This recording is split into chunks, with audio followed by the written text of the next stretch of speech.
February 22. Enjoying His fullness. From His fullness, we have all received grace upon grace. John 1:16. Just before the service last Sunday, the little band of praying saints was hard at work fighting for the faith of our people and for the churches of the Twin Cities and for the nations as they prayed. At one point, one man prayed the words of John 1:14 and 16. And the Word became flesh and dwelt among us, and we have seen His glory, glory as of the only Son from the Father, full of grace and truth. For from His fullness we have all received grace upon grace.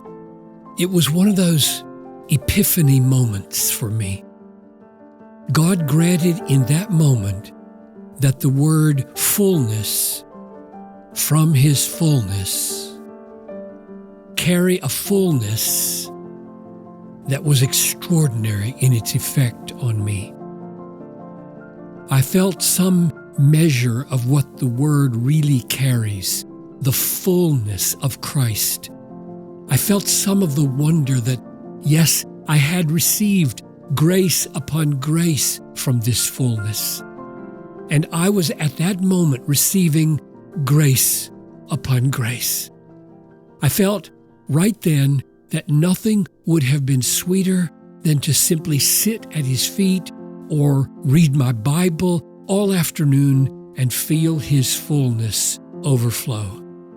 Why did this fullness have such an impact on me? And why is it still, to this moment, affecting me unusually? In part because the one from whose fullness I am being drenched with grace is the Word that was with God and was God, John 1:1 and 2. So that His fullness is the fullness of God, a divine fullness, an infinite fullness. This Word became flesh, and so was one of us, and was pursuing us with His fullness. It is an accessible fullness. When this Word appeared in human form, His glory was seen.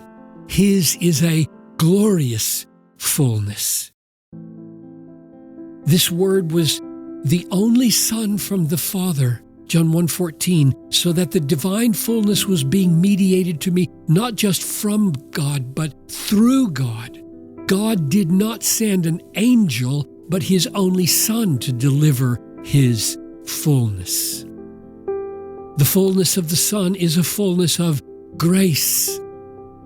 I will not drown in this fullness, but be blessed in every way by this fullness.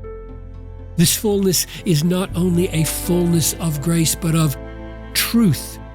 I am not being graced with truth-ignoring flattery. This grace is rooted in rock-solid reality.